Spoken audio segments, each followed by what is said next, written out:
This lesson is a last minute addition, is that what you say? Not one I ever thought of giving before. But I've been asked to pass along what I can on how a preacher or teacher can start teaching while working, start teaching while working full time and still balance his preaching and home life. And I actually just realized that's teaching, and I've been thinking about it in terms of preaching. Let me just say this there.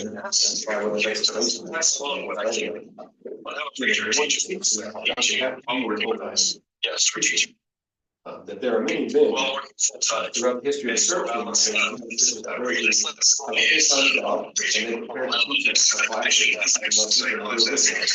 but I think we're talking about one who wants to preach. And congregation relies on him to promote their preaching. But he's in a position where he's having to balance that work and let me call it a secular job. I'm going to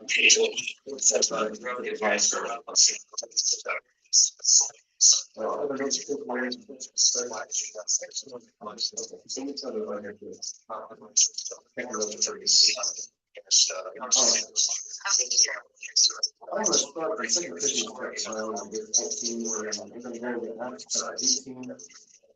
second Corinthians chapter 9 and verse 14, we find this statement in the Word of God. The Lord has commanded that those who preach the gospel should live from the gospel. And so that's the plan for the one who preaches the gospel, that he should have the ability by that work to support himself and to support his family, just like any other man in any other work would require. And that's what the Lord wants. But that is not the only way that the Lord allows it to be done. And so I want to go to Acts chapter 18, verses 1 through 4. So here in Acts chapter 18, starting in verse 1, we read about the Apostle Paul coming to Corinth. He finds there Aquila and his wife Priscilla. And in verse 4, he reasons in the synagogue every Sabbath.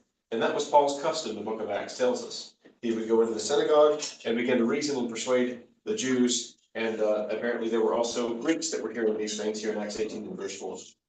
Reason with them and persuade them about the truths of the gospel, the truth of Jesus. But what's different here in Corinth is found in Acts 18 and verse 3. It says, so because he was of the same trade, he stayed with Aquila and Priscilla and worked, for by occupation they were tent makers. In this verse, we learn something about Paul that we didn't know outside of this verse. That the Apostle Paul was trained in making tents. And so we have a phrase that we use when we talk about a preacher who is preaching, let's say on the weekend, and during the week he's doing other work. We call that tent making preaching. He is a tent maker. Doesn't mean that he makes tents for a living, but it does mean that he has another skill or another way in which he supports himself. And he does that, as Paul does here, so that he can preach. Now I know that is true about Paul, because Paul is the same one that made tents, is the same one that wrote to the Corinthians, that he does all things that by all means he may reach or convince all people.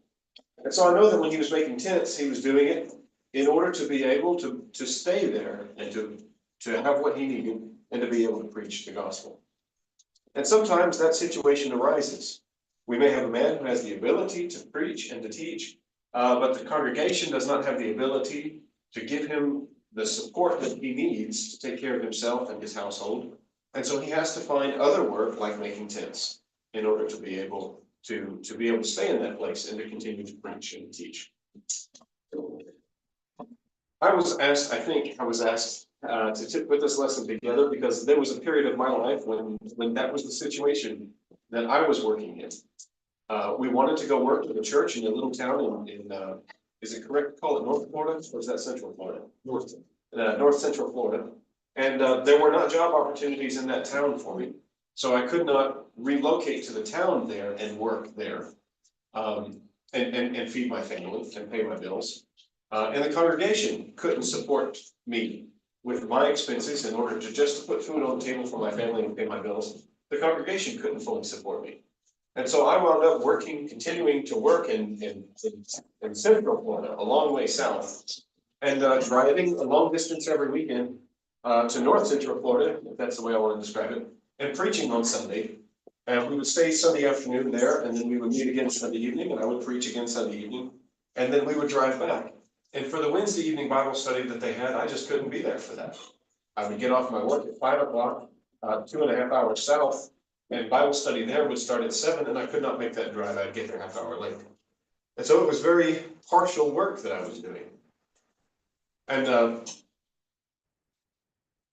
I don't know what I have to offer from that experience to anyone to help with thinking about these things, especially thinking about transition between a situation like that, like the one found here in Acts chapter 18, and transitioning to being able to work full-time and to have full support so that one can fully focus on the gospel. But I will try to share some helpful thoughts, and there are some examples in scripture that we can turn to that I think will help us.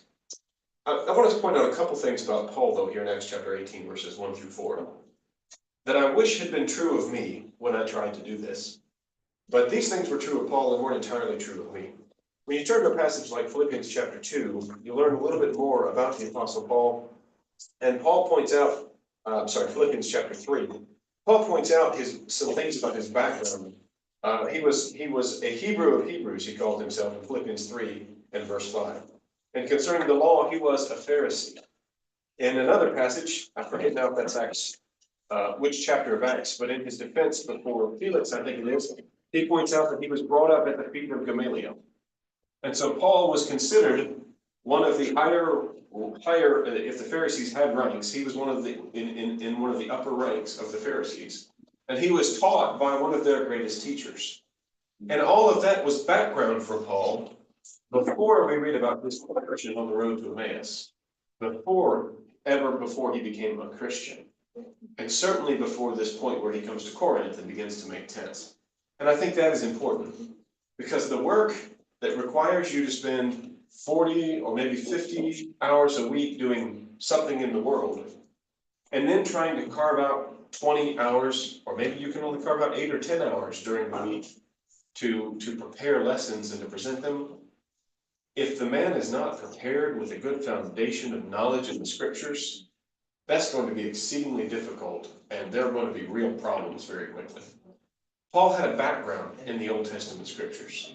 Paul knew these prophecies, and Paul knew what the scriptures said before he learned that they all were fulfilled and they all applied to Christ.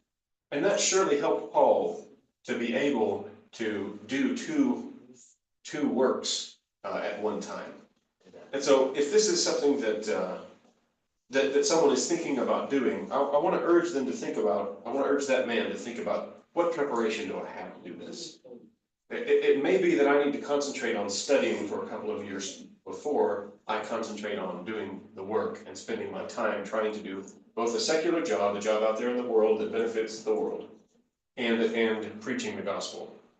There's a real difference in the work of the man who is splitting his time and the man who's able to completely focus on the Lord's work of preaching. And let me just ask the ones that are here with me right now, what things you think of that are different in that work. Let me start with this question. About how many hours do you know how many hours of preparation you put in before you present a lesson? Days. Or days? Yep. That's a good answer. Depends on if it's like a lecture or something like this, it'll take days, and also the knowledge of the prayer, if you have prayer knowledge of this specific topic, then you might just want to refresh and just check. Yeah. But if you know it very well, then you can take maybe an hour, 30 minutes. It depends. Yeah, that's a good answer. If you have prior knowledge, you've worked through this lesson before, maybe even presented it before, you don't need as much preparation time. That's a fair point, yeah. If it's a Sunday morning and someone has said, I need a sermon on this topic, and you've never put that together before, how long do you think you'd spend in preparation? If you don't have to answer if you don't want to. Anybody want to? My process, it's actually a fairly lengthy one. What people see of my process is very short. I'll put my idea, I'll put some notes in a notebook, and it may be days or weeks or months before I ever get to flesh out those ideas. But for a long, long time, in my free time, when I take walks in the neighborhood, when I'm sitting down doing doing some other work, so I'm mowing the yard, working on the cars, those things are on my mind. And I'm thinking about them, I'm mulling them over. And sometimes then when I sit down to write it out, it may take maybe 15 minutes to write it out, or it may take me 2 hours to write it out. But I've thought about that subject maybe for 20, 30 hours before I can put all the thoughts where I want them to be and how I want them to be together for this purpose. Okay, so let me take the number 20 or 30 hours from this person whose name I won't call. Anybody else want to share? No, I think it's more or less the same. You may be told maybe, or let's say you're invited and you're told you need to speak about this. You may not start working on it, but it will be there and you try to arrange it. Just a matter of maybe sitting down. The mind is something that is always busy. That's what I have noticed about it. If you know that I have to do this, do this, you may have an idea how this is how it's supposed to do it. So it may take 2-3 days just thinking about that, putting it together, and then there'll come a time when you can down. Yeah, I appreciate those answers. This question has been, I've heard this question discussed in other settings with other preachers, and the averages for the number of hours that a preacher puts into preparation for a lesson. When you count up all the time that he's spending thinking about it or studying or researching what the scriptures say, and the time that he spends actually writing out his thoughts and preparing or practicing to present it. I've heard numbers from 8 to the 20 or 30 hours. The reason I wanted to talk about that for a minute is because we need to think about what we're asking this person to do, who is going to both preach and make tents. He's going to spend 40 or 50 hours serving his employer. And that's time that a Christian should be focused on his work and doing a good job there and not distracted. Because he ought to follow those same instructions that we find in Colossians chapter 3 and in Ephesians chapter 6, that they ought to serve as unto the Lord and not as men pleasers. And so it wouldn't be right for a man to be working at his desk or at his bench or in his truck or wherever he works and also working on writing sermons. Now, I'm not saying you can't have thoughts and you can't jot those thoughts down. But what I am saying is he can't put in that, let's say it's a minimum of 8 hours of preparation for the lesson Sunday morning. He can't put that in during the 40 hours or however many hours he's supposed to be on the clock. Well, where's he going to find that time? Well, if he works a job that takes him 40 or 50 hours to complete in a week, and that roughly comes out to 8 to 9 or 10 hours a week. And then he's got to have a couple of hours of time to take care of his body's needs and to get himself ready to sleep and to get himself up in the morning. There's only 4 or 6 hours left in the day. And if he has a family, he needs to give his family those 4 or 5 or 6 hours almost every day. And so that leaves maybe 1 or 2 days a week where we think he might have time to put in, if he's teaching 2 lessons a week and a Bible class, let's say it's 8 hours for a lesson. That's an entire day of doing nothing but working on the lessons. And we all know that you can't sit down in one day and write 3 lessons, and maybe good lessons, maybe well thought through, well thought out lessons. So this is a very, very hard situation that most would find so challenging that it really wouldn't even be possible. I want to acknowledge there are some men who are able to do it. They have natural gifts and abilities that allow them to multitask well and allow them to keep lots of things in the air and not drop any important thing. And that's good. I thank God for such men. But most men, I think, will find that this is too much. And so something has to give. I either have to give less hours to my employer in this world, I have to make fewer tents, or I have to present fewer lessons, or I just present inferior quality lessons. Now, I kind of hesitate to use that word inferior quality. I've said this before, I don't remember if I've said it to anybody here, I think I have. That if you're one of those men who is needed by the church to stand up and preach, but you also have to work full time, there is absolutely nothing wrong with having a good book of outlines from someone that you have studied and you trust, and preaching from their outlines. that will save you a lot of time. And it will still present good lessons, that the congregation will need and will hear. But that's not the same quality of preaching that we would expect from someone who has his whole week to devote to studying, to preparing lessons, and the other tasks which he should do. So let's think about some other tasks that a preacher should do. What are some other tasks that you all know of that we expect the preacher to be able to do since he is preaching for us? Is preaching just standing up and delivering a lesson? No, No, it's far more than that. So what are some of the other things that place demands on his time? Preaching at the funeral or comforting those who have the deceased in the family, visiting those who are sick. Funerals and visiting those who are sick. Now, I want to be clear, every Christian should be visiting the sick.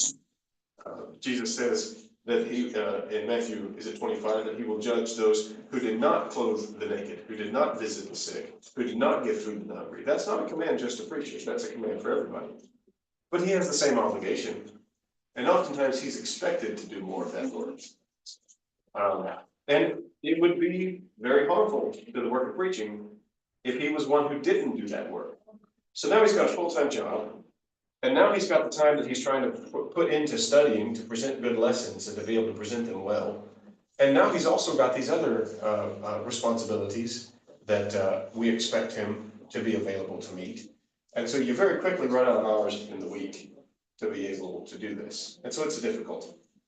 Let me try to illustrate something from the Old Testament, 2 Chronicles chapter 31, and then we're going to go to Nehemiah chapter 13. So 2 Chronicles chapter 31 is in the middle of King Hezekiah's reforms. Let's get some background before we take a few verses from this chapter. I said Nehemiah's reforms. That should have been Hezekiah's reforms. Did you follow me? 2 Chronicles 31 is the middle of Hezekiah's reign. King Hezekiah is king in Judah. And Hilkiah finds the book of the law while they're cleaning out the temple.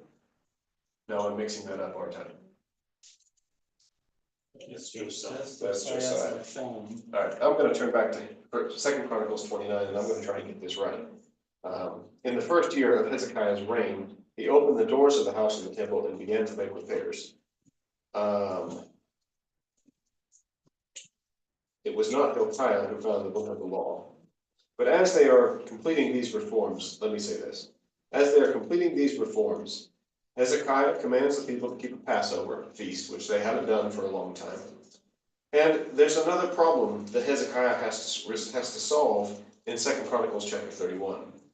He finds that the tithes that were supposed to be brought in from all of the Israelites were not being brought in for so many years. And because the wheat and the first of the flocks and all of these things were not being brought into the temple year after year, the Levites and the priests didn't have the support that they needed to be able to stay in Jerusalem to feed their families and to do the work of the temple. And so the Levites and the priests are under consideration here in 2 Chronicles chapter 31. And they need some help, because they can't accomplish the work without the support that they need. So 2 Chronicles 31 and verse 4, he commanded the people who dwelt in Jerusalem to contribute support for the priests and the Levites, that they might devote themselves to the law of the Lord.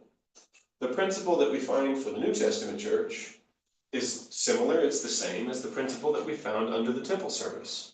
There are those whom God wants to be devoted to the word of the Lord and to the law of the Lord. And they're to be supported so that they can do that work and devote themselves to it. But that wasn't happening here in Israel. Look with me at verses 11 and 12. Now Hezekiah commanded them to prepare rooms in the house of the Lord, and they prepared them. Then they faithfully brought in the offerings, the tithes, and the dedicated things. Benaiah the Levite had charge of them, and Shimei his brother was next. And the administration of these things is described as the text continues. I want to pass down now to verse 15. Under him were Eden, Menahamin, Jeshua, Shemaiah, Amariah, and Shechaniah, his faithful assistants in the cities of the priests, to distribute allotments to their brethren by divisions, to the great as well as to the small. There was a very important part of the Lord's work in the temple that had been neglected, that was preventing the Levites and the priests from being able to stay in Jerusalem by their divisions and perform the temple service. And Hezekiah commands them, bring these things into the house of the Lord. Get these collections made. Open the storerooms where we can keep these things and support these men in the work that God has given them to do. Now, if we flip ahead in our Bible story and go to the book of Nehemiah, chapter 13. Long after the time of Hezekiah, the Babylonians come and take the nation of Judah captive. The nation of Judah will be allowed to return from captivity and to rebuild the temple. And unfortunately, the generations that followed Hezekiah's generation will make the same mistakes, and they'll neglect the things that they were commanded in the law of Moses to do. And so when we come to Nehemiah chapter 13 and verse 4, we read about a priest who had authority over the storerooms of the house of God. And instead of keeping the things that were needed for the temple service in those storerooms, he had allowed Tobiah, this Gentile, to set up a living room, a place to stay in one of these rooms in the temple. And I come down to Nehemiah chapter 13 and verse 9 and 10. Nehemiah says, then I commanded them to cleanse the rooms, and I brought back into them the articles of the house of God with the grain offering and the frankincense. I also realized that the portions for the Levites had not been given them, for each of the Levites and the singers who did the work had gone back to his field. So I contended with the rulers and said, why is the house of God forsaken? And I gathered them together and set them in their place. Then all Judah brought the tithe of the grain and the new wine and the oil to the storehouse. And I appointed as treasurers over the storehouses. He names the treasurers whom he appointed. At the end of verse 13, for they were considered faithful, and their task was to distribute to their brethren. Remember me, O God, concerning this, and do not wipe out my good deeds that I have done for the house of my God and for its services. These two stories from Israel's history illustrate the problem that we're seeing. That the man who wants to preach and teach the gospel, but must support himself, is not in an easy position. He's in a difficult position. Nehemiah 13 especially illustrates this. Because the Levites and the singers who should be at Jerusalem able to sing, they had to go back to the Levitical cities that Moses gave to the people. They had to go back to the cities which were their inheritance. And they had to go and work their own fields back there in order to feed their families. They couldn't be at Jerusalem when their turn came through the year in their order. They couldn't be there to perform the service of the Levites. And so what happened to the temple service when the Levites and priests were busy making a living in their own cities? It's not stated. It's a question. What would happen to the temple service if the Levites are in their fields and not there in Jerusalem? It wouldn't be done. It wouldn't be done completely. Wouldn't be done the way that David prescribed by the commandment of the Lord. So we have a problem, and I don't have the full solution to the problem today. But I think we need to start from understanding the problem. When in Acts chapter 18, when Paul made tents at Corinth, he did not remain that way. Turning there so that I don't get the name wrong, Acts chapter 18, verse 5. Silas and Timothy came from Macedonia. And we understand from reading Paul's epistles that when Silas and Timothy came, they not only encouraged him, but they also brought some support that he needed. And this makes a difference in Paul's work here at Corinth. And so the one who is having to work his own field while at the same time trying to teach every week, he can't do both as effectively as the one who is supported and can work. He can do effective work, and he should do effective work. But the one whose time and energy is split, he needs to recognize that he's not going to be able to do the work the same way as the full-time evangelist could do. Do you all want to add any comment or any illustration on that point? I think it is important to recognize that I cannot take time away from my family. I can't take time away from my employer to try to do work for the Lord's church that I'm just not able to do. that make sense? I don't know, maybe I caught you out because I was away for most of the time. But I don't know, I just caught the part, the last part of the which is, I think, you are 100%. I think one should just make, I think it's, if anything, it's one of the things that I actually deal with personally. And it's, at first, like, initially I had set goals for myself to say that I'd like to finish maybe when I was 20 years old. But then I got married, and then with that obviously came a responsibility that I needed to make sure that I provide something for my family before I could actually be able to do that.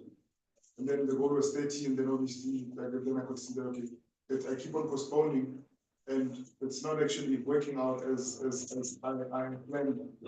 But the thing that is always bothering me is because I can see the need and the work that needs to be done, and I can see that, like, for example, Prince is on the other side, of Limpopo and stuff like that, you can only do as much. So one obviously says, okay, I need to do something, but I'm limited to how much I can do. And if anything, that is the biggest problem, because you just need to make peace with the fact that, yes, I might want to do all of this, but I can only be able to do this, and recognize that I cannot be able to do as much as I would want, but I can do at least this much and just be content with that. It's something that is very hard, but like you're saying, to recognize and understand that and they try to do the best that you. I think Chad says something, was it yesterday that I don't know who gave him that advice, and the old man that he's going to do something very, very good, or something like that. So you try to make sure that since with the limited times that you have, or the limited resources that you have, you do it very good, because you don't have as much time as someone that does this full time. Yeah, so Matthew chapter 25 tells the parable of the talents. And one of the principles of the parable of the talents is that God does not expect the same results from everyone. The man that produced 10 talents is commended the same as the man that produced 5 talents. But they were given different amounts to start with, and the master in that parable expects from them what he knows they're able to do. And so responsibility implies ability. And what we will be responsible to for God, he knows what we're able to do. And he does not hold us responsible for more than we are able to do. And I think the parable of the talents clearly teaches that. So that's a starting place that I want to start from in talking about this, trying to preach while making tents. Go ahead. I know that we oftentimes use the terminologies interchangeably of a preacher and minister and evangelist, but sometimes they're not always interchangeable. And it's okay to recognize that some people are going to be playing a role as a preacher, where the extra time that they do have is going to be devoted to preparing good material and solid lessons to present to an audience on Sundays for weekly instruction. And that's okay. Sometimes we get caught up that same person who has the time to do that doesn't necessarily have the time for evangelism in the same capacity. And I think it's okay to acknowledge that if you're able to do one, you're allowed to do one without being a failure in all of the other aspects. Yes, yeah, that's excellent. That's excellent. And so if you look at passages like Acts chapter 8, Acts 8 in verse 4, I believe it is. You look carefully at who it is that went preaching the word after they were scattered because of the persecution over Stephen. It's not the apostles, it's not the preachers, it's the saints that went everywhere preaching the word. And all saints, to whatever ability to the degree that they have an ability, they should be spreading the word. Let me illustrate that so that I'm clear.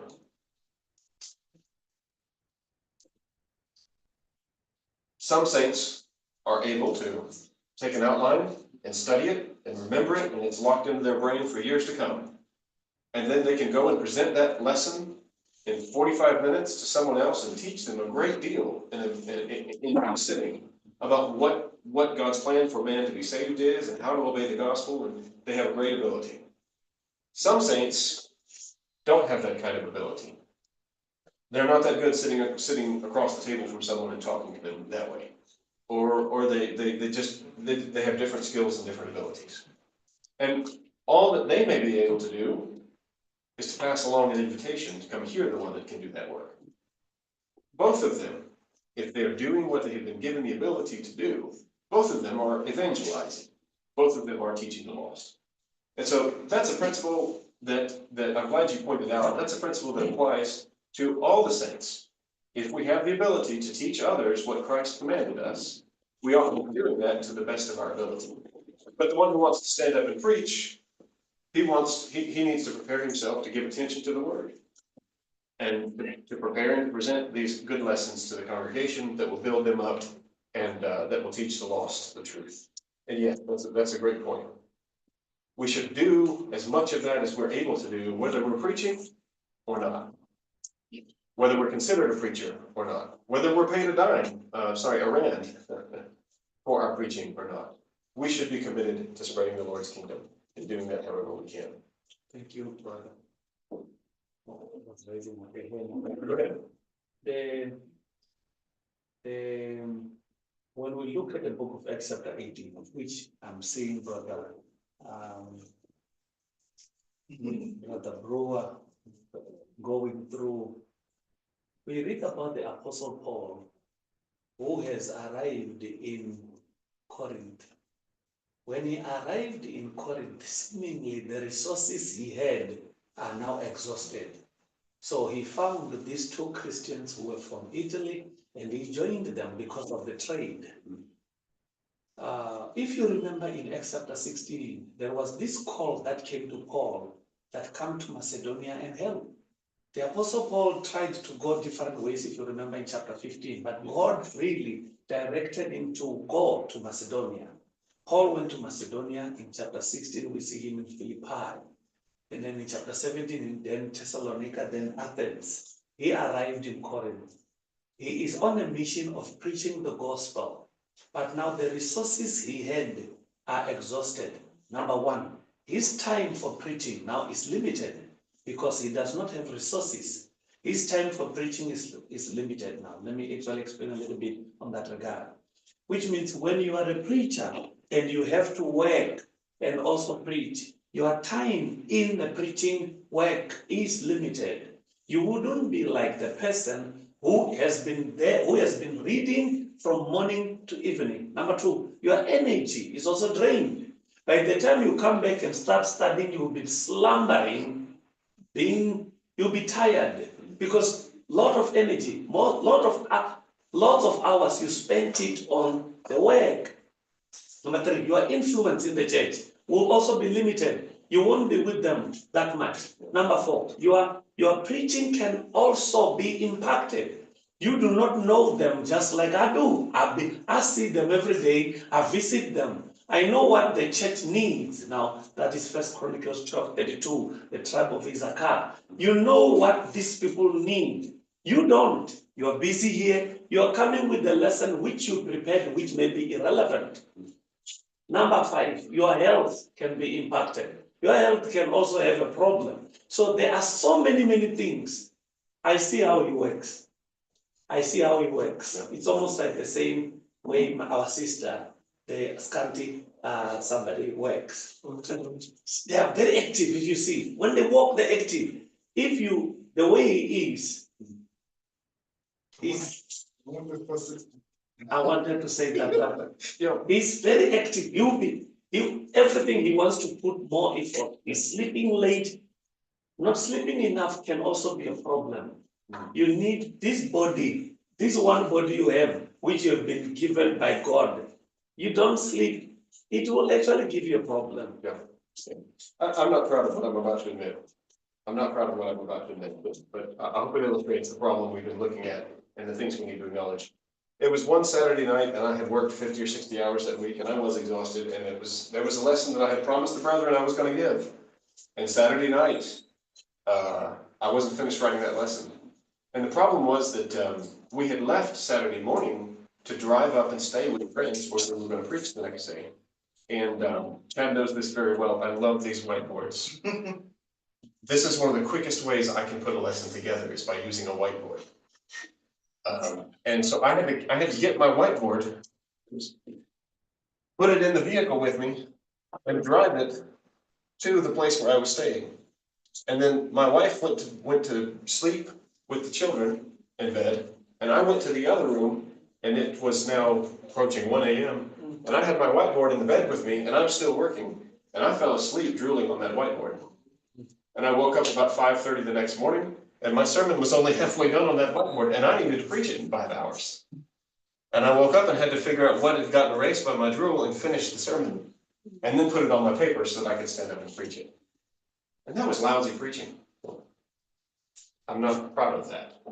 I was doing the best that I could. But I had allowed myself to get in a situation with all those hours of driving especially, where I just could not do what I thought I was able to do. And so the first thing I want us to take away from the subject we're talking about today is to ask ourselves, what am I able to do for the Lord? And that's what he expects me, that's what he will hold me responsible for doing. And so if I have a family that I need to support and I need to work to be able to support them, then I need to do the best kind of preaching and teaching that I'm able to do. And I need to know that the Lord accepts that if I am giving him my best. It doesn't work for very long to try to work for 40 or 50 hours and try to study for 20 or 30 hours every week. And now we're 80 hours out of the week. And all you have left is time to sleep. Or you spend time with your family and you don't sleep. And then this has been pointed out, you have a health crisis coming on you. So what the Lord holds us responsible for doing, he gives us the ability to do, and we need to recognize that. All right, next I want to talk about balance. Is there anything else I want to bring up on this point? We need to understand what we are able to do, and then give that to the Lord faithfully. It's Matthew 25, 5 talents, 2 talents, and 1. You just do what you can actually do. It would be better to have other men in the congregation who can also teach in some days while you are actually spending time with your family, while you are also doing other things. Because you are not only a preacher, you are a husband, you are a father, you are a son. There is a lot of things that are required, and all of them need your balancing. Otherwise, you will be very effective preacher and a very, very bad father. Yeah, you're getting ahead of me, but let me go on and let's talk about those things. I appreciate it. So, Can I come back to you? Can you hold that thought? Can I come back to you? I'm not going to hold his thought and your thought. I apologize. All those late hours that I spent, I think I did something to my brain and it doesn't work so well anymore. No, go ahead. I've already forgotten. Oh. Maybe it'll come back to me later in my life and I didn't say, go ahead. that it is either you are going to be the best preacher and a very lousy father. Okay. Because you, as a preacher, you are not only a preacher, you are a son to Paul. You are also a husband to Brittany, To me, Yes. and also a father to Levi, and a brother to Prince. You see, you have got so many other things that needs to be balanced. You have got responsibility scripturally to do this. So you need to know this and weigh. The balance of, Yeah. I wrote it down so I don't forget. Thank you. Go ahead, Chad. I'll write yours down too. I think you know the story of the two woodsmen. That every day they would start out, they would go in the woods together, and from breakfast time until lunchtime, they would cut wood. And at lunchtime, one of the axemen would sit down and eat lunch, and the other axeman would disappear for an hour. And when they came back from lunch, they would continue to cut wood together. And the one who disappeared for an hour would always end up with more wood at the end of the day. And this went on for week after week after week, and finally, the first axeman says, okay, I can't stand it anymore, where do you go every day, and how do you continue to do more work than me whenever you work less? And he said, I go and I sharpen my axe while you're eating lunch. And there's a real thing that sometimes we get so busy with all the things in life that we don't learn to do work effectively. There's a certain amount of, we have to learn how to do the work well. And the more, if we put in a little bit of effort to hone our skills, the faster we become at these things. And I'm gonna pick on you, Daniel. For a few years, you and I would talk, and you said, I don't have time to read books on preaching, I'm too busy doing other things. And I tried to convince that if you took a little bit of time and studied some of these things, your overall workload would go a lot faster. And I think that's the same for all of us. Sometimes we get so ahead of ourselves of what all the stuff we have to get done. We don't always spend the time sharpening the axe that we need so that all of our work is more effective and maybe even more efficient along the way. Yeah, the problem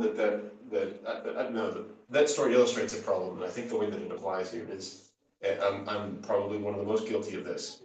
We need to be careful not to overcommit ourselves, so that we are saying to ourselves and to others, I will do more than I have a right to say that I will do it. There's a statement in Paul's letters that has really helped me. Maybe Chad doesn't think it's helped me so much, but it helps me think about the problem. When Paul is talking about brothers and one brother has a weaker conscience and the other brother's doing something that defiles the other brother's conscience, he says, who am I?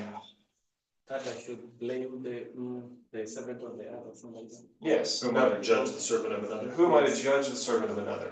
Romans 14:15. Paul consistently, when he addresses his epistles and when he describes his own work, Yes. he says, let men consider us as a bondservant. Paul, the bondservant of the Lord.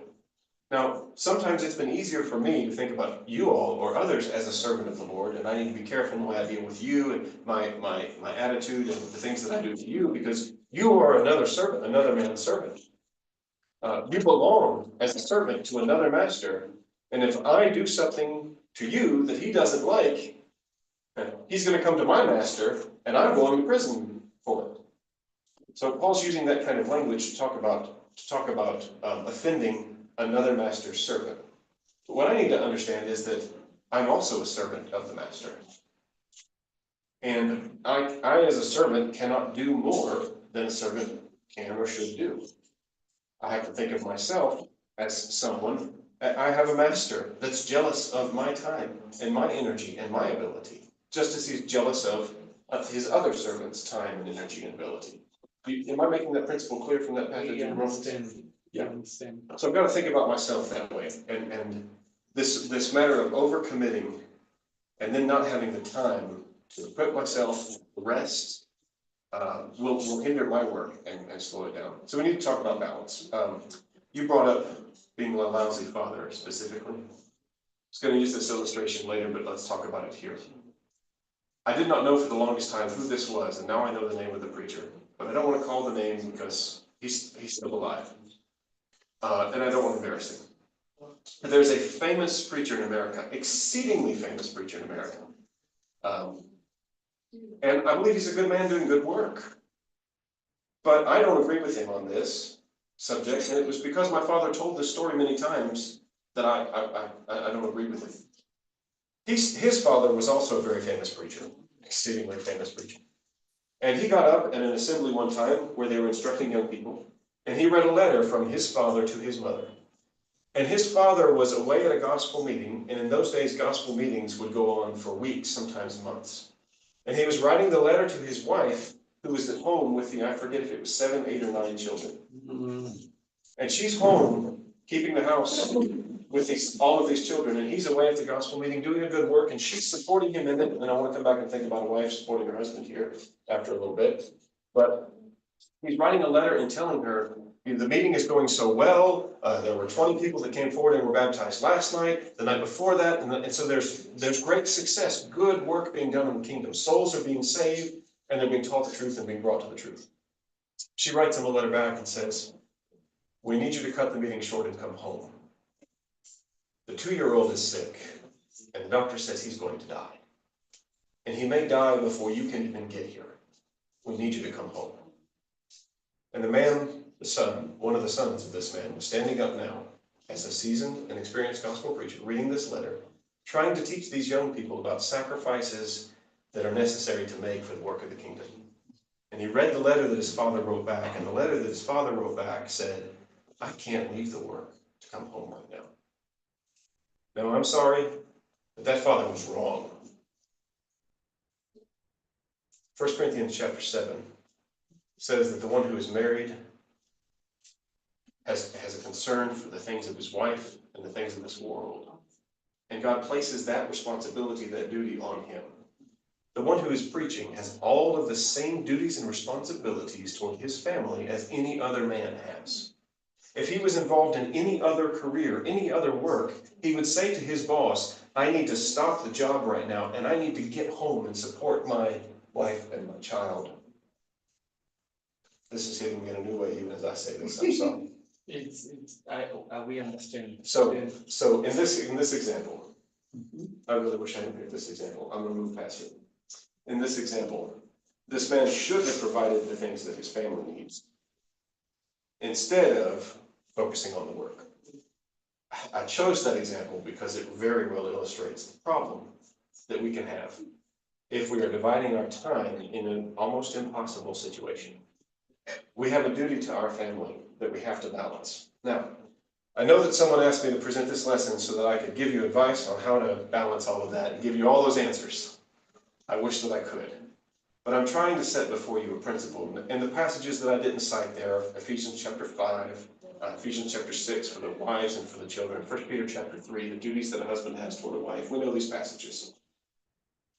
You cannot put a day's work in the kingdom ahead of the duties that the Lord expects you to fulfill for the wife and children that depend on you. That's getting things out of balance. And I'm afraid that many preachers will have to answer to the Lord for that. So we need to balance these things. Our children and our wives depend on us balancing these things. So we have to figure out the ways to do that. And I think the first step is what we've spent a lot of time already talking about.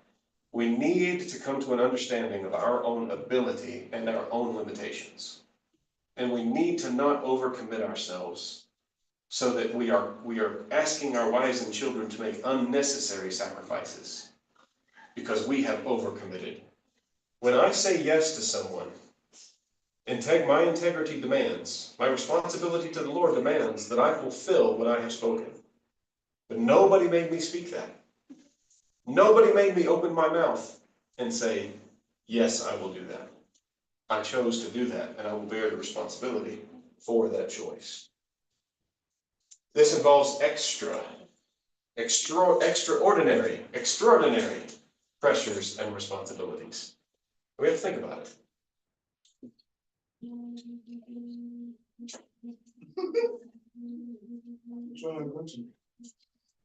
It's the wrong.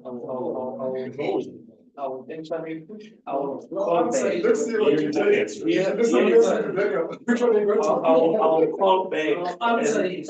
Here he did. what I needed to say was, no, I needed to hit two birds with one stone. I was going to talk to him while this person is listening. You guys were not giving me time. Aye.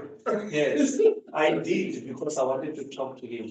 And I understood that you were emotionally touched by the story you just have given. And I wanted to stop you so that you can cool down. But you were unstoppable during the time I wanted to stop you. And lucky maybe the phone did what ought to be done. I wanted to stop you because I don't want you to carry this burden alone. We are here to listen to you, to see you being effective and giving us enough. Have you ever noticed that most of the boys or girls who are the sons of the preachers, when they grow older and become independent, they fall away? And you wonder why? Because this man was faithful. And you know that this man was faithful. He has trained many young men to be faithful, and they are doing good. They are following in his footsteps.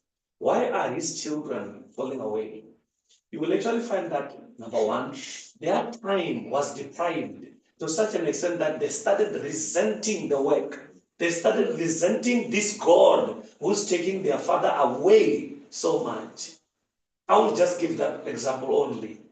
Maybe probably the time with their mother also, but let me just talk about that part. We are seeing young people falling away.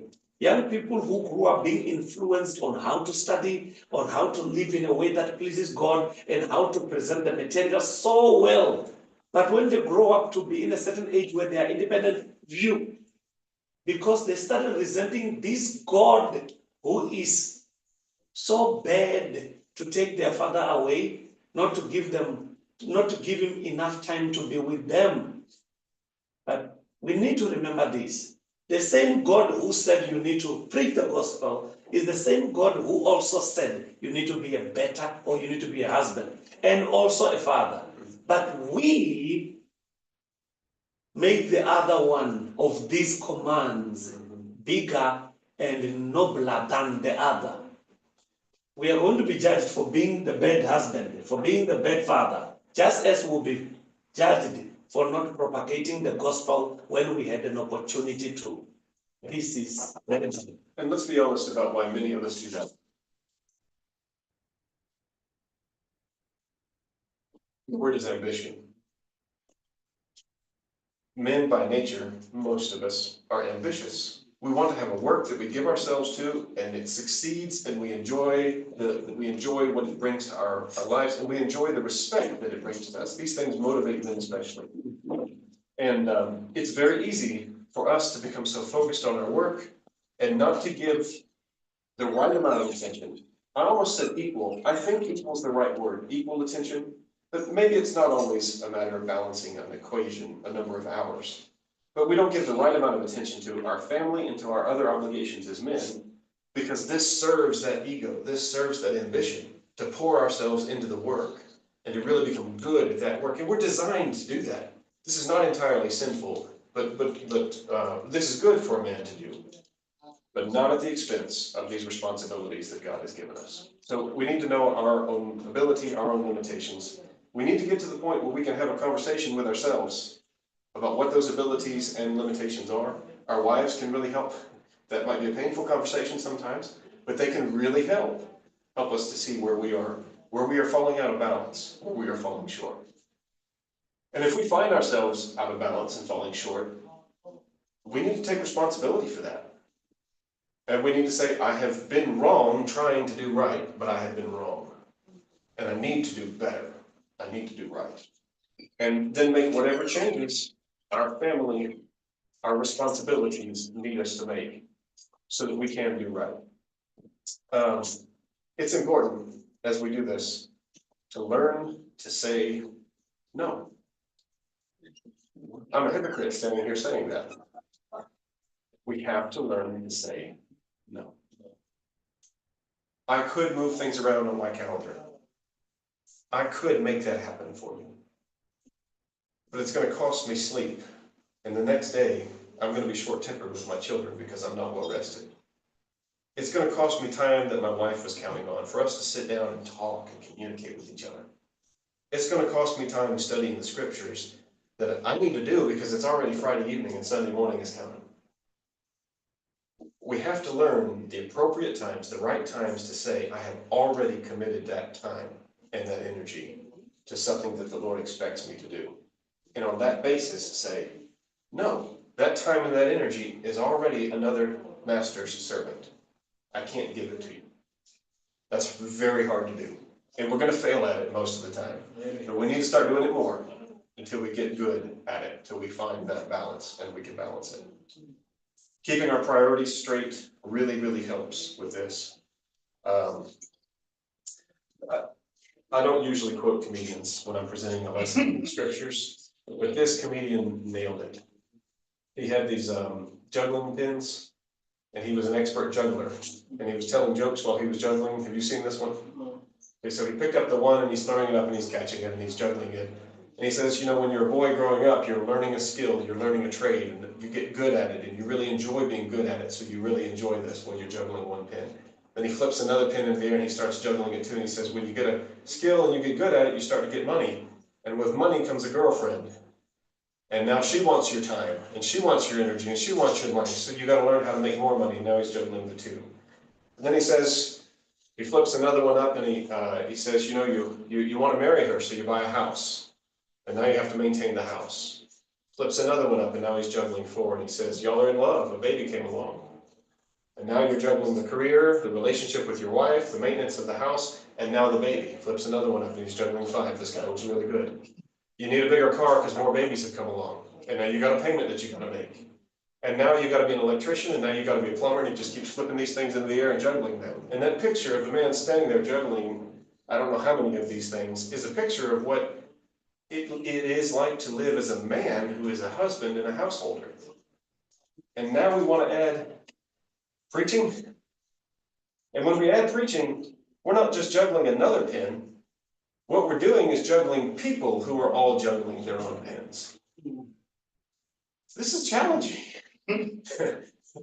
I'm so glad that Paul wrote it to the Corinthians that the power is not of Paul, but the powers of the gospel. This is actually impossible.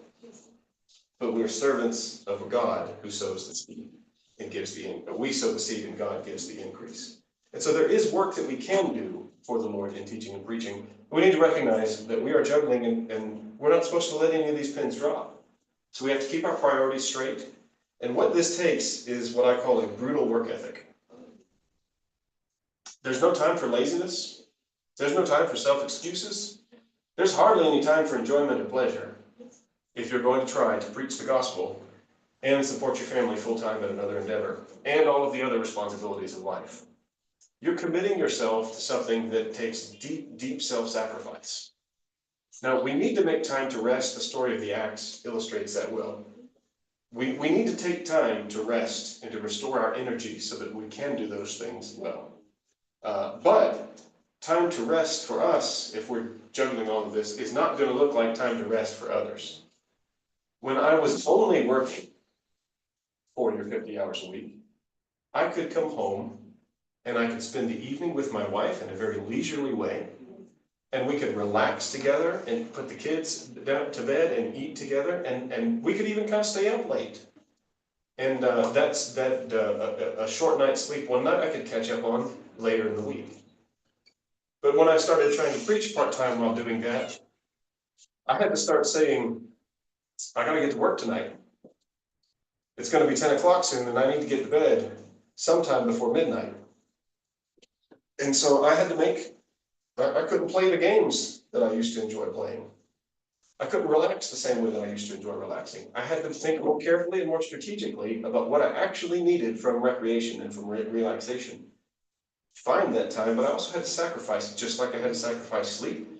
And just like my wife and children had to accept me sacrificing time from them. And I want to talk about that next. It takes a certain type of woman to be married to a man who's trying to do this work. It takes a certain type of man to be able to do this work successfully, and it takes a certain type of woman to support him. Not every wife can make these sacrifices willingly, gladly, and without bitterness growing in her heart. And if you've got one that can do that, treat her well, and treat her better than you're treating her right now, because you got one in a million. It requires a lot of the wife and children. And this is why I wanted to start talking about the fact that we need to know our own limitations and our own capabilities. Because we need to have a conversation with our wives and our children if we have them. And the children, it won't be on the same level as we talk to our wives. But if we can't even communicate with ourselves about our limitations and our abilities, we can't begin to have a conversation that we need to have with our companion in this work and in this life. And the things that she and they will have to sacrifice and give up in order for us to do this work and to do it well, they need to know, they need to understand, and they need to be willing to give it and able to give it as well. So we have to think about that.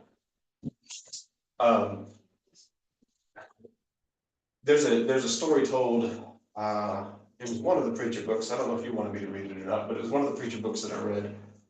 The preacher was talking about a mistake that he made. That he would sit down at the table at dinner time to eat with his family, his wife and his children. But because the day was always busy with taking care of juggling other people's concerns, he would always have some more study and some more work to do after dinner. And so he would go into his office and close the door, and she would put the children to bed and pray with them and do those important things, but he would go into his office and close the door. And she was willing to do that, and it seemed to be working well for the children. But he said, what I didn't realize is that whenever my children looked for me in the evening, all they saw was a closed door. I wasn't available to them. They couldn't even just come in and say good night. They just saw a closed door and hush, daddy's working, let him work. We can't treat our children like that. They don't have the ability to understand their abilities or limitations. That's a responsibility that we as fathers have to understand on their behalf and then make careful decisions about, so that we don't push them away and we don't bring them up and provoke them to wrath instead of in the nurturing the admonition of the Lord. I don't know if I'm helping very much. I think I'm painting a worse and worse picture of how impossible this work is. But I'm trying to point out things that instead of how to balance these things, because I don't know how to tell everybody how to balance these things, I'm trying to point out things we need to pay attention to and need to be talking to our wives about, and need to be spending enough time with our children to know what they feel and what they think, and be making wise decisions about them. And it may mean that we have to ask another brother to step in and teach Bible class. I never wanted to do that. I wanted to do the work and make a good showing to the Lord. It wasn't even about earning my paycheck, but about being a good worker, a good hard worker before the Lord, and doing my best to do all the things that I thought He expected me to do. And I've asked my wife and children, I didn't really ask them, I demanded sacrifices from them that I should not have. Even if they were willing to give them, I shouldn't have demanded it of them.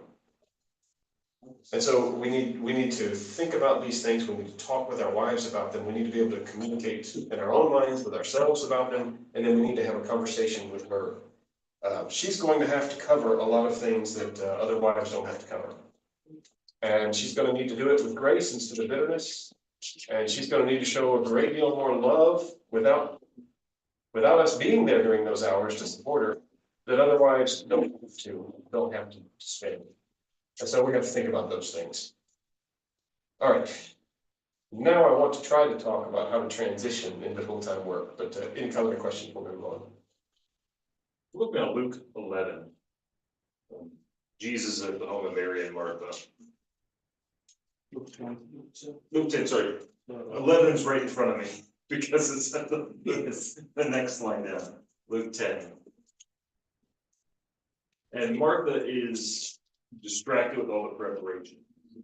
She's clearly doing a good thing, even a great thing. If you have the opportunity to show hospitality to Jesus, like wow, Yeah. you can't hardly beat that. But Mary does.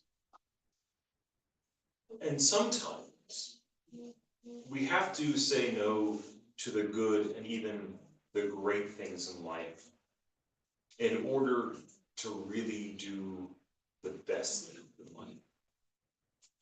I've worked a lot of jobs in my short life. And I've worked full-time in secular work and preached full-time. And I've worked part-time and preached full-time for 2 different congregations simultaneously. And I've preached full-time and I've had side hustles.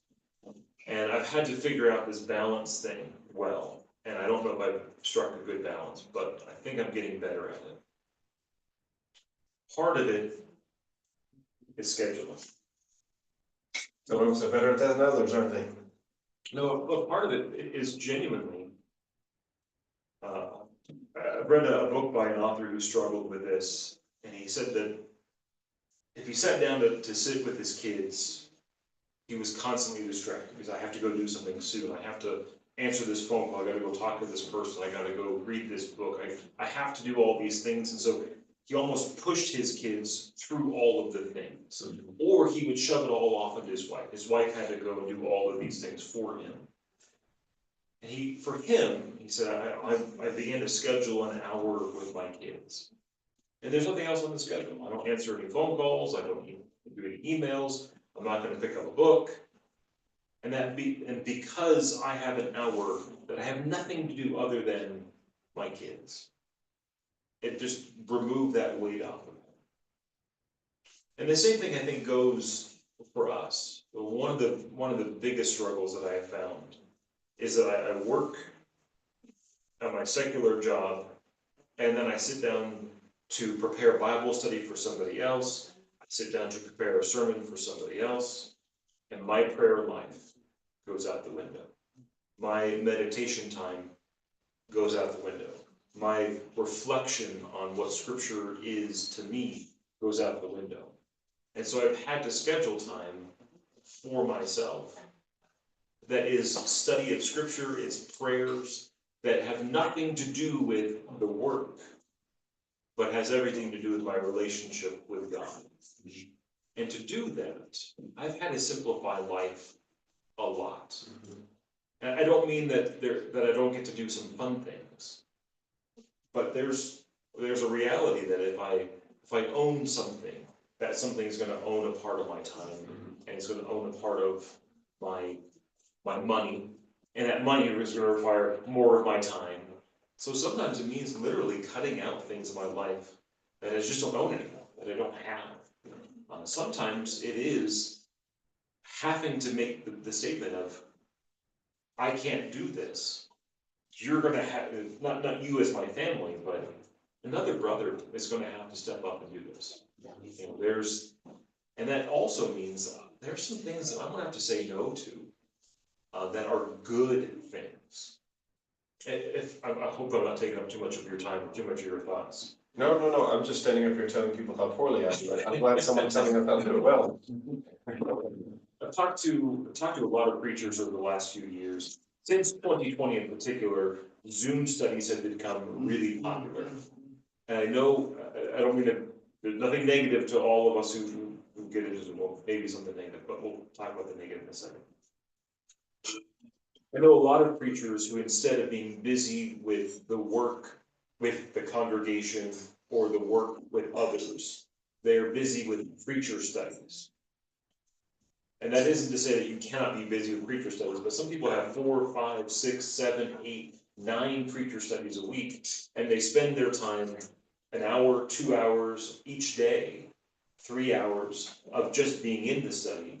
And then some of them teach the studies, and so it's an hour of prep, it's an hour of changing their mind to something else, and they feel super busy in the work, but they're not doing any of the work of the kingdom. They're just edifying other preachers all the time.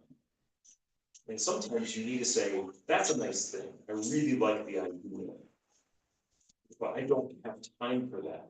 That isn't the priority. And so, as I simplify my life, sometimes it means I have to not be in contact with 1,000 people who live elsewhere. I can't be engaged in all of the studies that have happened in every location. I have to say no to a lot of things because my work is here. I have this plot of land, and I don't get to sow in every field, and I don't get to reap in every field. I don't get to enjoy all of the harvest. God hasn't given me that. I feel like it's a long rant for maybe not a whole lot of information. But You have lived this too, and I wish you had also been asked to speak on this too, so I appreciate it. All right, so let's talk about transitioning. First thing we need to know is to be honest and clear with ourselves and listen to our wives and others who can help us understand what we can and cannot do. We must also then have a conversation with our wives, and to the extent that we can with our children, to give them the opportunity to say we're willing to make these sacrifices, or we can't make these sacrifices. And it may be that the man is able to do the work, but his wife hasn't built the skills as a wife yet, and his children haven't grown, and he needs to say no to some things because that would ask too much of my family. That's a hard position to be in, but a man is responsible for those in his household, and he needs to take responsibility for that. And so we have to think about those things. All right, I think the prompt though for the lesson was involved and maybe driven toward transitioning from part-time work to full-time work. Am I right about that piece? That we need to talk about transitioning from part-time work into full-time work? No, it was more like, okay, the thing about happening is that we found that there's a shortage of teachers that we have, and most of the time, there's faithful men that would want to teach, but somehow we can't strike a balance as to how do I do this while I'm still working, but at the same time also teaching. I know Rajiv does a very good job in that because I think he works full time, but at the same time he tries to preach whenever he can and stuff like that.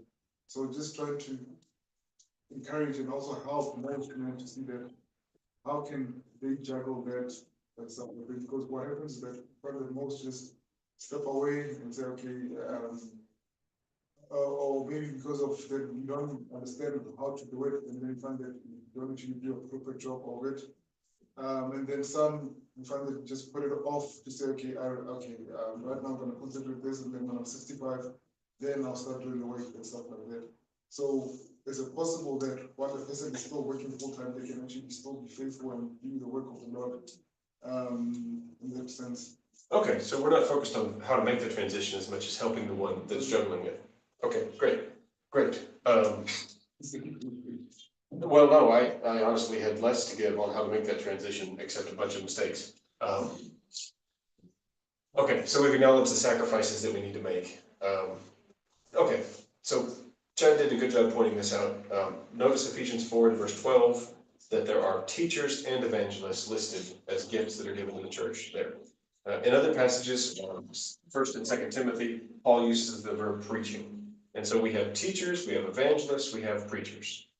Not everyone is going to be a full-time preacher doing the 50 to, actually it's more like 70 hours a week of work that the full-time preacher does every week. But if we have the ability to teach, we should be teaching to the extent that we have the ability. If we have the ability to evangelize, no matter who we are, we should be doing that to the extent that we have the ability. And some of us will have the ability to preach, but not all the free time in our schedule. And so it will be good for us periodically, however often we can, to help carry that load.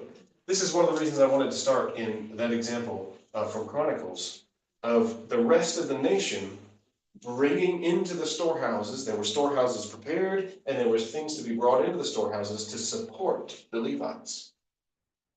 So if we're in a congregation where the congregation needs a preacher, and I'm someone who has the ability to preach, but I can't do the work full time. I have these limitations, I cannot do it.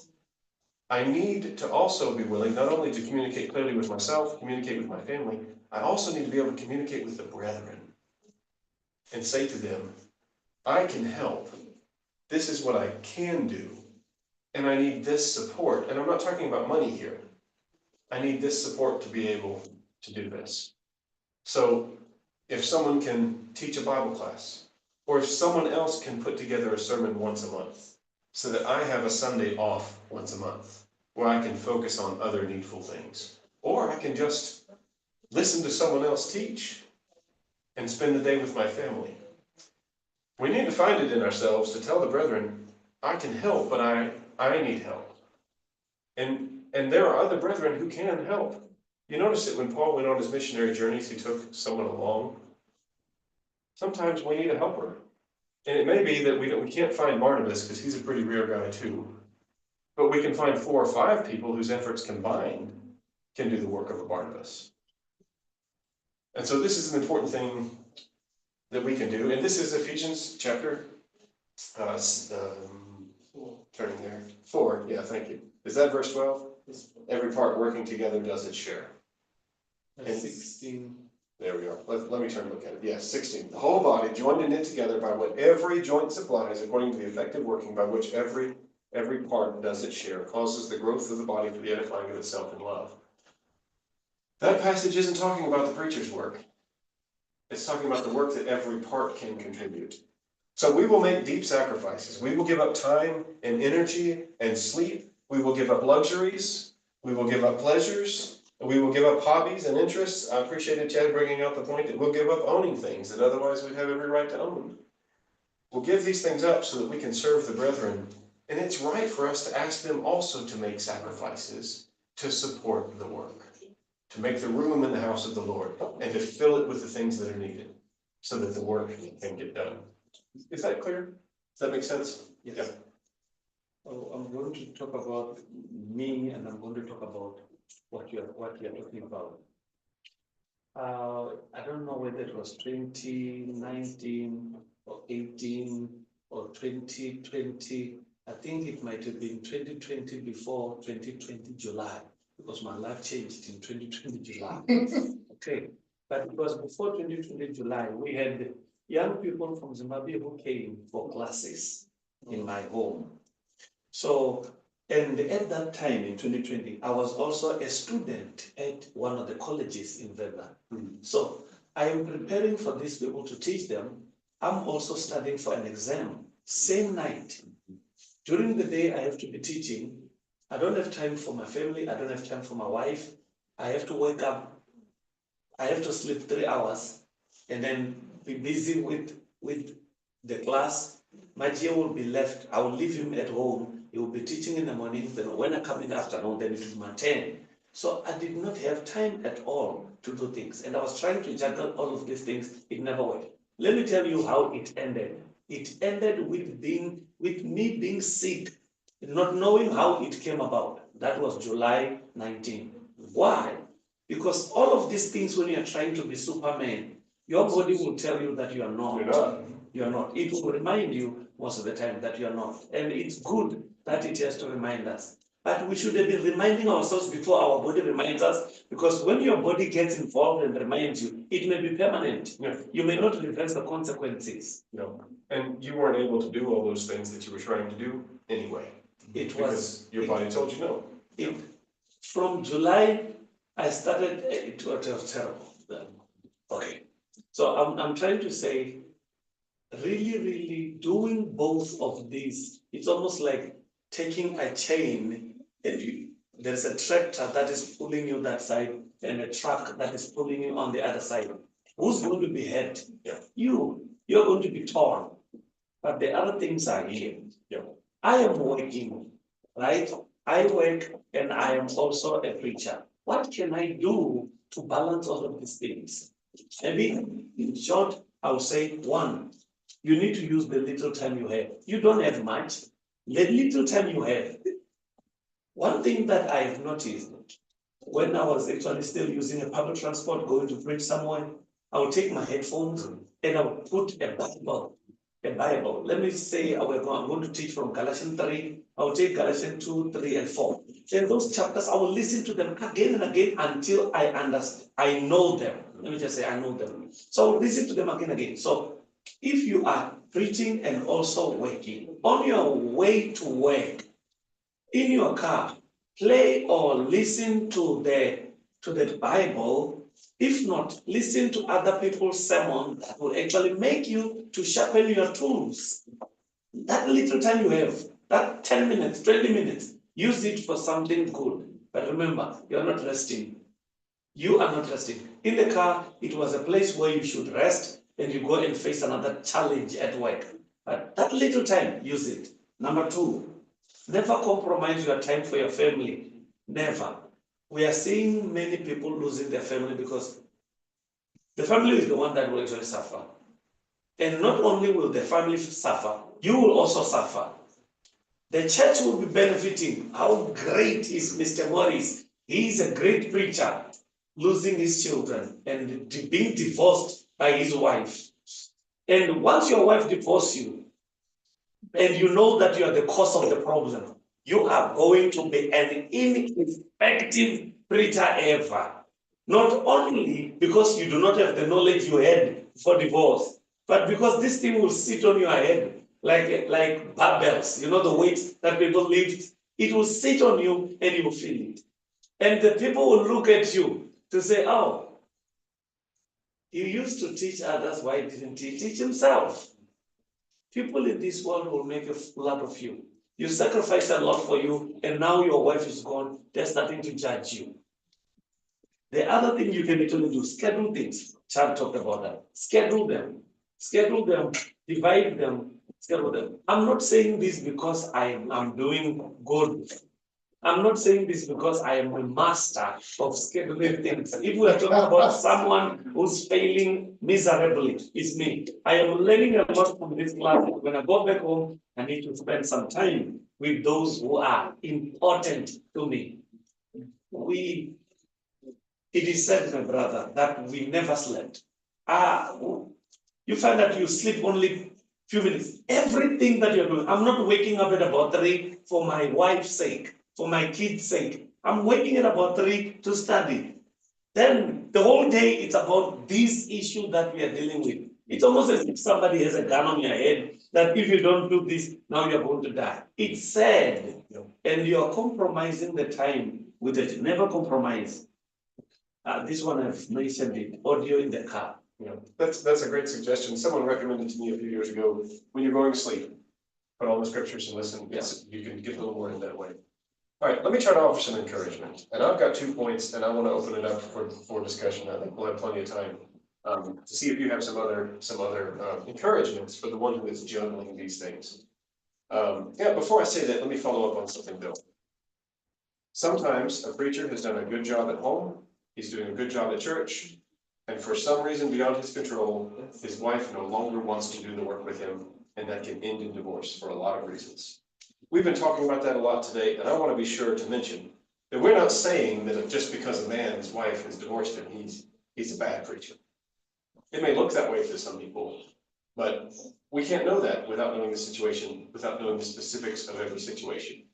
And I think I could think of some instances back home where it's really not his fault. And he still should be effective as he can be, but it's a difficult. All right, some good things, some things that I hope will encourage. I'm going to share this example with you, but I'm thinking of a statement that Paul made. Paul said about Timothy that as a son with his father, he served with me in the gospel. I hope this one helps a whole lot. I have high hopes for my own children in this regard. I have seen modeled for me very successful preachers who had very demanding schedules, who carried the family along in the work and found ways to involve the family in the work. And the family was raised in that environment. The children were raised in that household knowing that we put the kingdom of God first and nothing else matters as much to mother and father. You see, mother and father were together in this. Mother and father were committed to the same commitment to the work of preaching the gospel in the Lord's church. And when mother and father were together step by step along the way, the sacrifices and the extraordinary demands and the late hours and the financial sufferings and the exhausting schedule, they did it cheerfully and gladly. And the children were brought along. And mother and father took time, as they had little times in between things, to spend time with the children and teach them the scriptures and teach them why these things are important and why we are living life this way and why we are doing this work. And those children grew up to be strong. And I could name some names, thinking of one example. 2 of those children grew up to become, in their own way, responsible for the salvation of at least 1,000, I don't know how many souls. Because mother and father worked hard and made sacrifices, but they brought the children along. And this was the family's rule of life. And that is powerful. And that's encouraging to me. That even though I'm choosing a lifestyle in preaching the gospel and the work that it demands and the sacrifices that it demands, it can really solidly build up the souls of my children. Or it can really drastically destroy them. But if I bring them along as a father with his son and serving the Lord, it can do great work. And that impact can go far beyond my lifetime. So I hope that is encouraging. I wish I could give those names and read those letters and give those examples specifically, but I don't have permission to share that, to share all of those details. There was a thing, I said this and you stopped me. Oh, I'm sorry. I hope you don't stop me today. There was a time I was called at school because of people thought my son was actually misbehaving. You stopped me the other day. So I drove and I went to school. I went to the office and then there was this lady. She knows me. She lives in that valley where I live. And then she had my son and these other people that were in the same issue with my son. So when she talked to my son, she was saying, you are a son of the preacher, but you're doing this. Not anyway, she was saying son of the pastor. So, and this, I realized that she's not putting my son in a very good light. This boy needs to grow. And for him to grow, he would actually make mistakes. He must not live my life. I should not make a decision on him on how to live. If it is the word of God that is informing him, he has to be informed by the word of God, not me trying by all means to make him not to live, because when he grows older and start making his own decision, he's gonna fall. He needs to grow, make his own mistakes if he has to, but I have to be there to guide him. So I realized that there is an English word. Is it what? She was manipulating him and also manipulating me. Yeah. Like my son is I did not like it. I told her that this is not me. He will make, this is just the first of the mistakes he's gonna make. He's gonna make some. He's a boy and he's growing up and he's exploring things that are good and things that are wrong. Me and you are here to help him figure out which one it is and which one has which consequences. But he's gonna make mistakes, whether we like it or we don't. Sometimes we as preachers, we put these things to our kids. Yeah. And by the time they grow up and realize that this is not what I've chosen, they go away as they do things you never thought these people will actually do. Well, there is great power in teaching the children and bringing them along and giving them room and consideration. And letting them choose this life along with you. But there's a certain extent to which we're the fathers. And this is the life that we have given our lives to. And as long as they're our children, we're their fathers. But as much as we can give them the room, as much as we can give them the time and space to understand and to be able to make their own choices, it's good.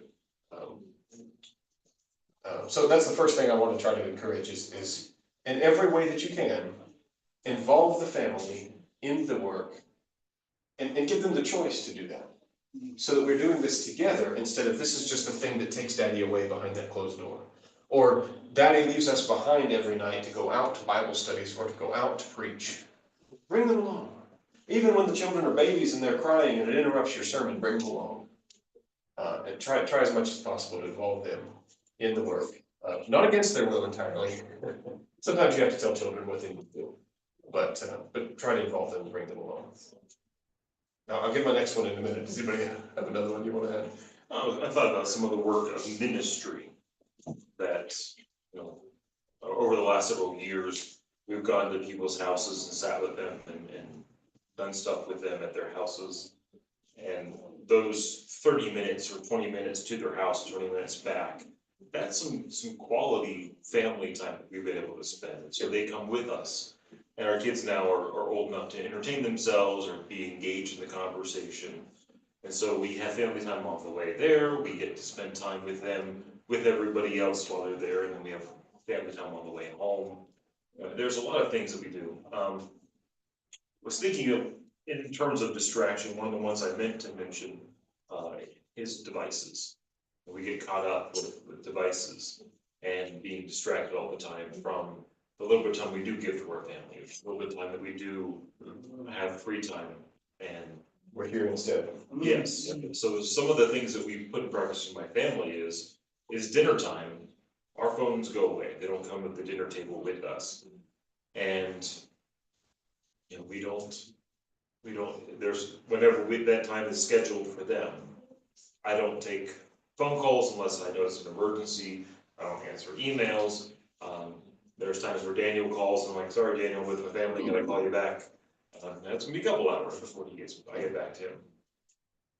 Because removing those things to give space for each of those little, the cubicles of my life where I have to study and I have to prepare and I have to be with my family and I have to have time with God.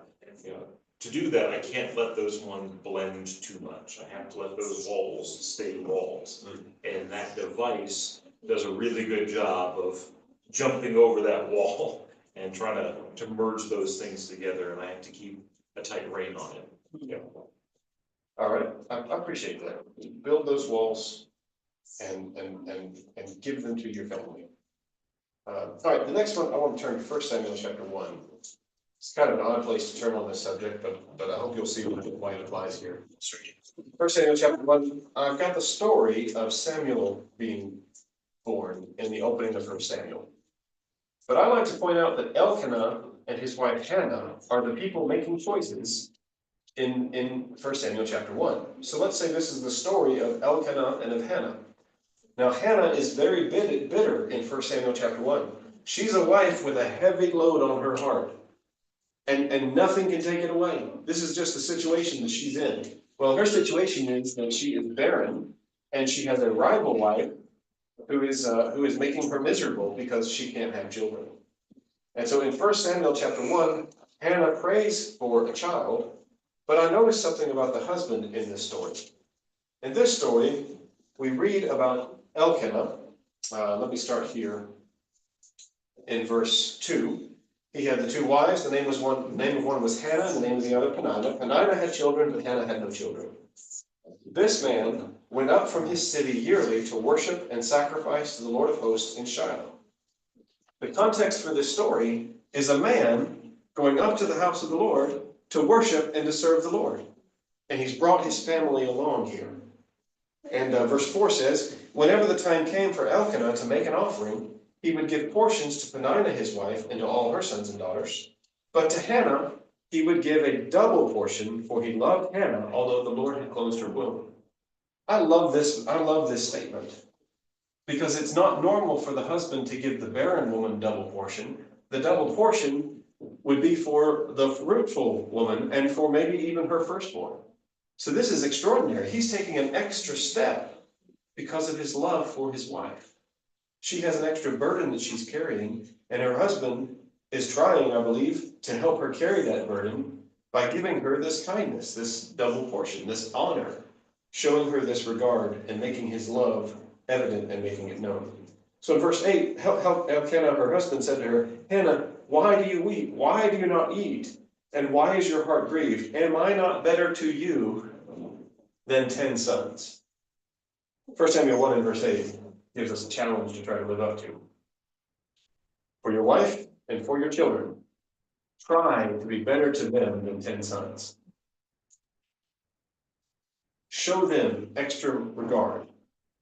Be careful, be diligent in showing them love.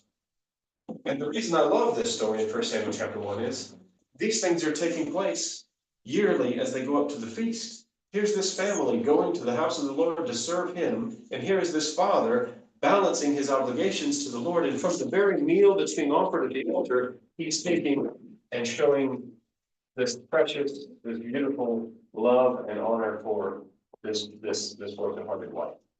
So I hope that you'll remember Samuel. I hope that you'll remember Elkanah from 1 Samuel. We hardly talk about it, but he's a model here. Am I not better to you than 10 sons in verse 8?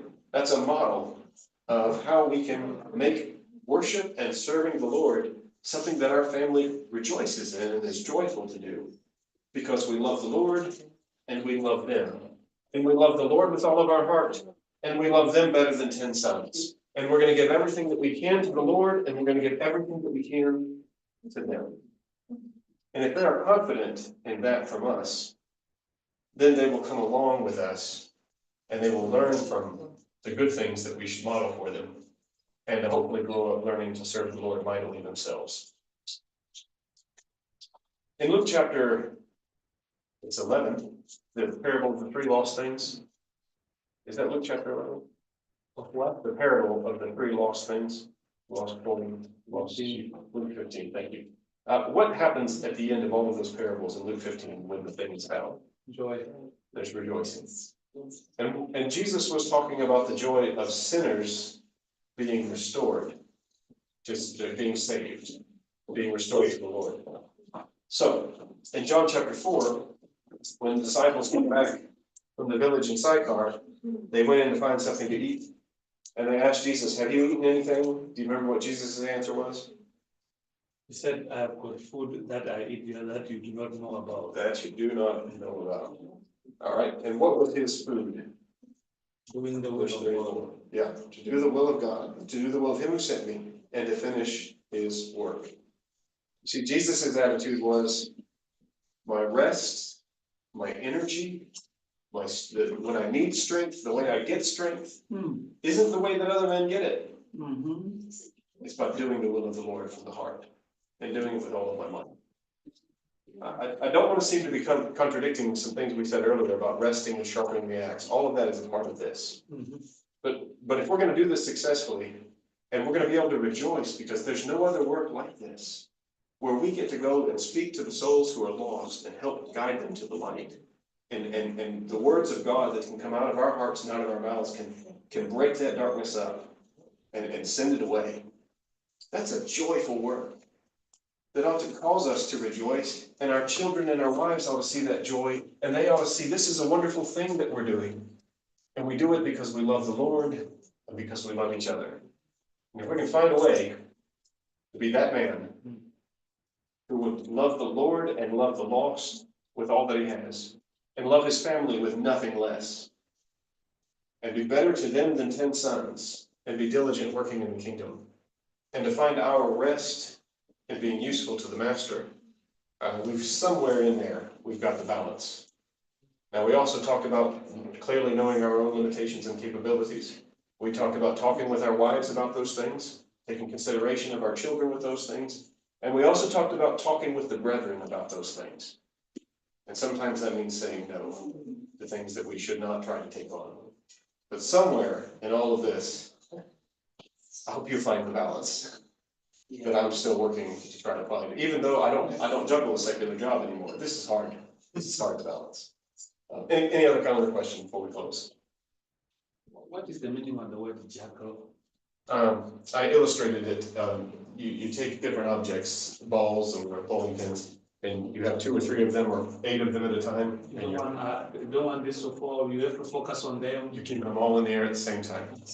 Which means juggling is You've not a got- good thing. If you start juggling things, you are in trouble. Did you miss that? I'm forever. You've got your career, you've got your relationship with your wife, you've got your children, the house, the car, you've got the maintenance and the repairs and all of that, and now you're adding preaching. And preaching is juggling people who are also juggling things. And your wife is pregnant. That's a very big juggling. Indeed, you hope we'll find the balance which you are still seeking And I'm for. still seeking for it. And I've got a wife who tells me when I get out of balance. Mm. And I don't always like that, but it's a blessing to me.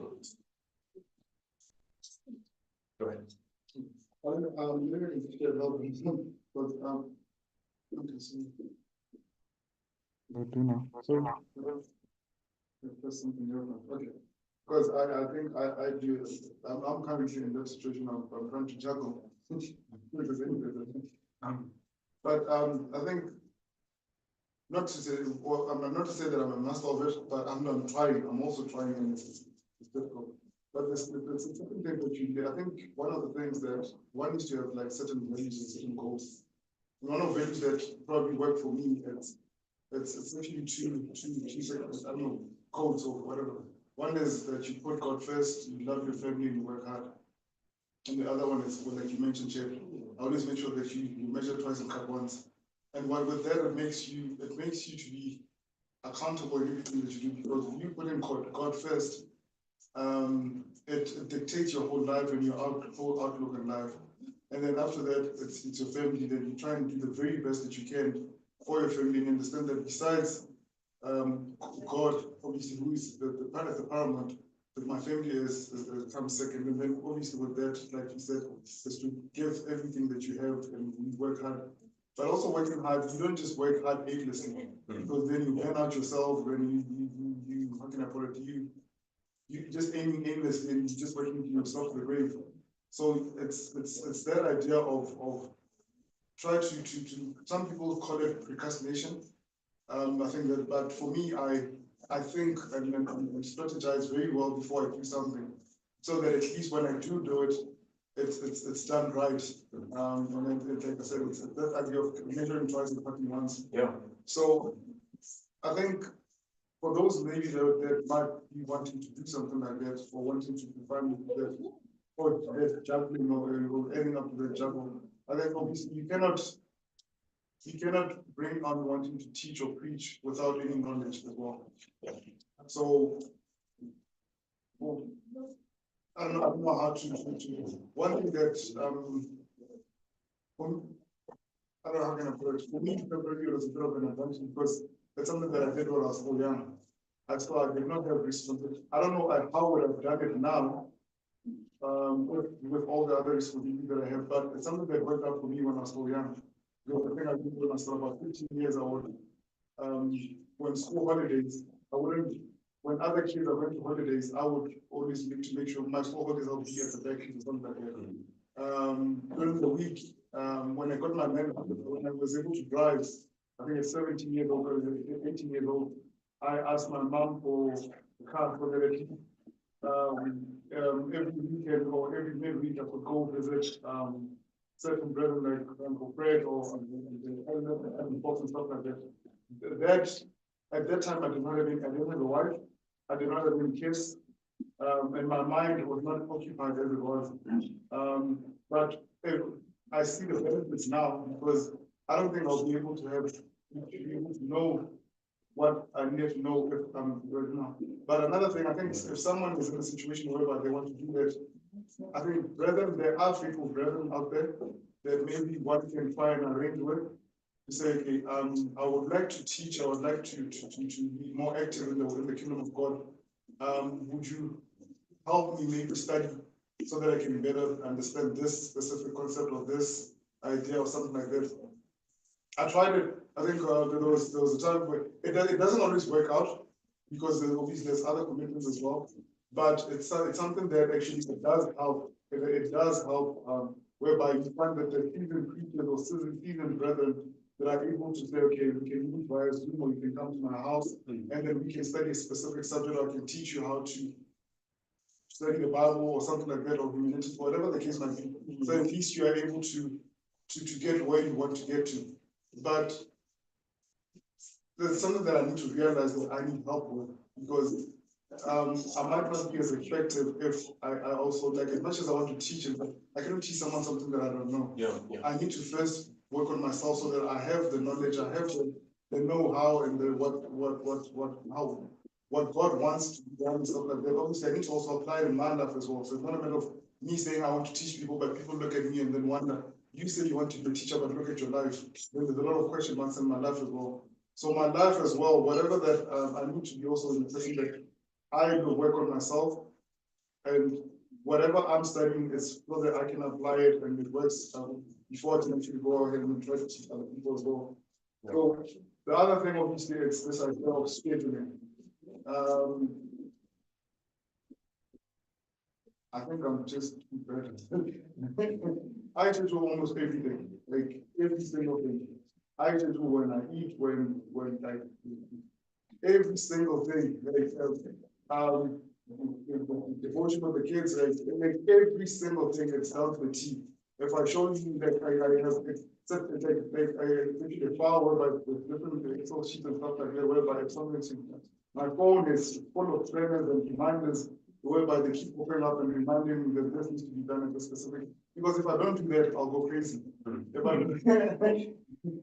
don't have that, I remember once he came to visit me, and there was just every second, like every hour, there would be an alarm ringing to say that, and he was wondering, what is this phone that keeps on ringing alarms? And everybody knew that, and they told me, no, those are reminders.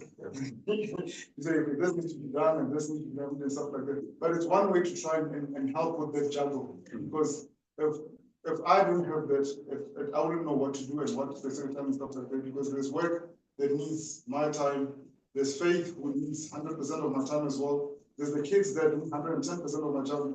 Then again, I'm trying to also do this work that is something that I've always wanted to do ever since I was young. And it's something that I cannot find any happiness without from not doing this. So if you want to do all of those things, there has to be some structure, whereby this needs to be done, like, and it also makes you want to be accountable as well.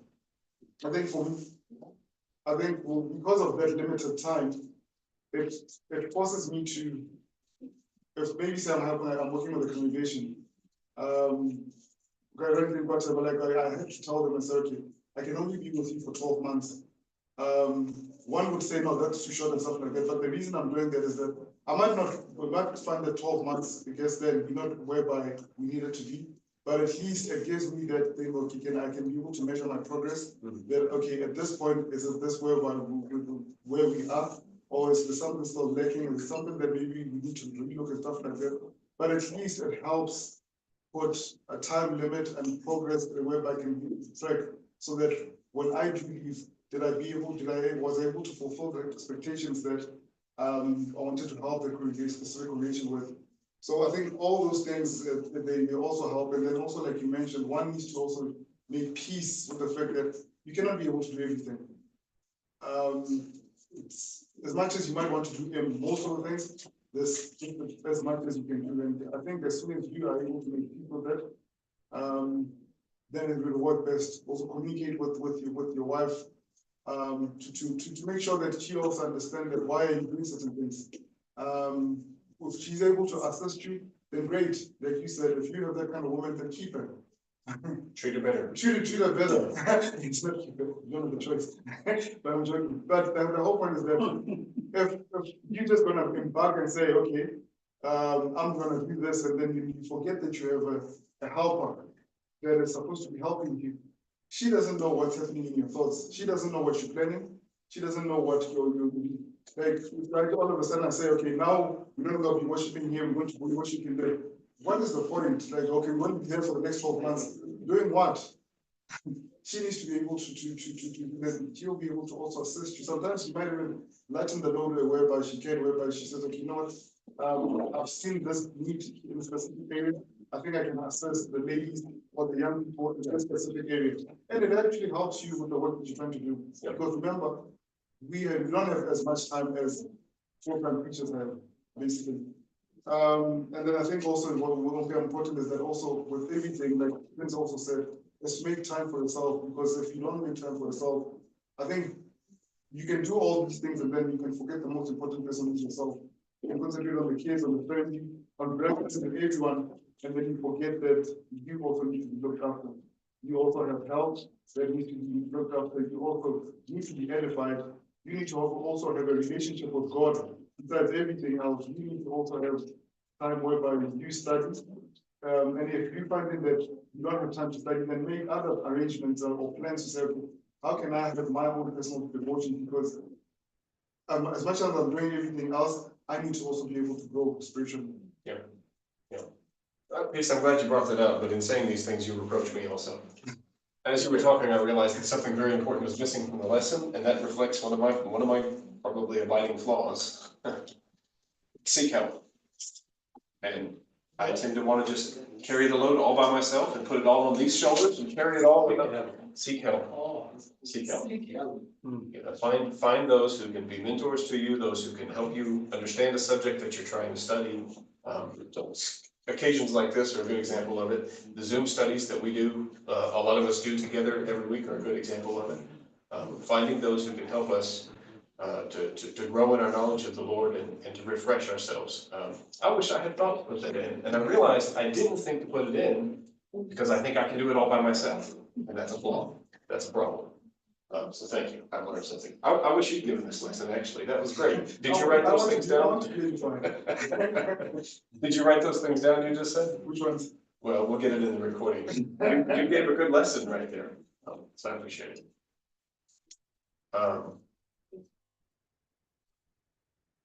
I want to close by reiterating that this is the greatest work that a man and his family and his children can be involved in. The work of saving souls and spreading the kingdom. And so if I'm a man who's working a full-time job and I'm supporting my wife and children, but I see some things need to be done at church that I can do next month, next week, whenever's the earliest time I can do it, start to do that work and then evaluate it. See what those changes have brought to you. And then if you can do a little more, do a little more, and then evaluate it. And see what those changes have brought to you in your household. And by doing this, by taking one step at a time and doing for the Lord what we can do today, this week, and this month, we'll grow in our capacity and our family should grow alongside us so that we can become the servants in the kingdom who will hear, well done, good and faithful servants. Thank you. Thank you very much. The next lesson will be at 6:30. Today we'll not start at 6, we'll rather start at 6:30. Thank you very much. Let us close with the word of prayer. Oh, okay, we can close with the word of prayer. Let us pray.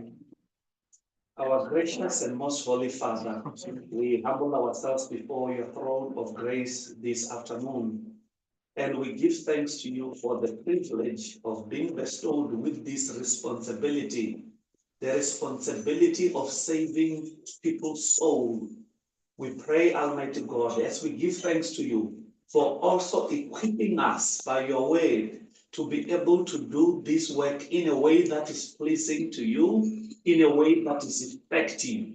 We pray for all these men who are here and also those who are listening to the video or who are seeing this video. We pray that will you please give us more wisdom so that we can actually know when and what to do what.